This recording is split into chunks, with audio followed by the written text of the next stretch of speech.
তোমারই ভুল। কারণ তখন তোমার শাশুড়ি তোমাকে বলবে যে তুমি হয়তো এইরকম, তাদের কথা শুনে এসে ঘরে হয়তো ঝামেলা করবে বা মনোমালিন্য করবে। সেটা কখনো করবে না। আসলে কি জানো তো, কোনো মানুষই চায় না ইচ্ছাকৃত কোনো ঝামেলা হয়ে যায়।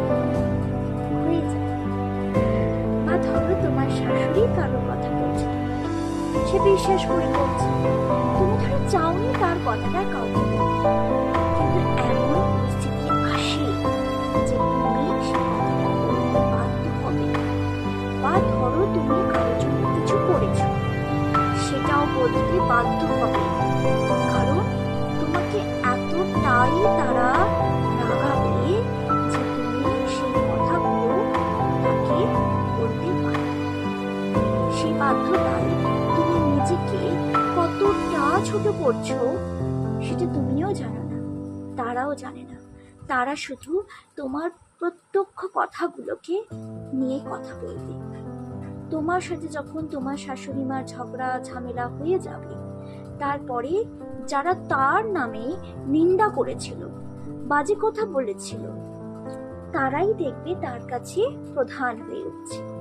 তখন তারা আবার বলবে, হলো তো, বৌমাকে দেখলে তো কেমন হয়েছে। আসলে দুনিয়াটাই এইরকম, কখনো কারোর নামে প্রশংসা বা কখনো কারোর নামে নিন্দা। যার নামেই নিন্দা করছে তার নামেই প্রশংসা করছে, শুধু সামনে আর পেছনে। সামনে এসে বলার কারোর সাথে, কারণ তারা জানে তারা যদি তার কথাগুলো সামনে বলে তাহলে তারা সে আগের মতো আর থাকবে না, তার চোখে খারাপ হয়ে যাবে।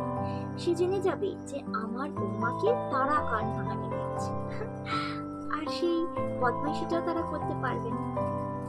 তাই জন্য বুদ্ধিমানের কাজ যদি করো, তাহলে যা হয়ে গেছে হয়ে গেছে, আর যা এখন বাকি আছে তা করে ফেলো।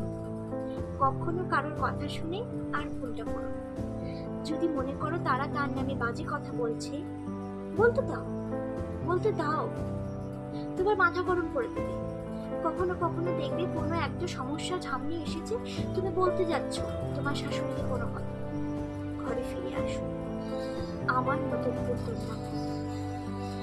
অনেকটা করার পর যখন তুমি তার কাছে খারাপ হয়ে যাও বা যাবে, ভাবতে পারছো কতটা কষ্ট হতো।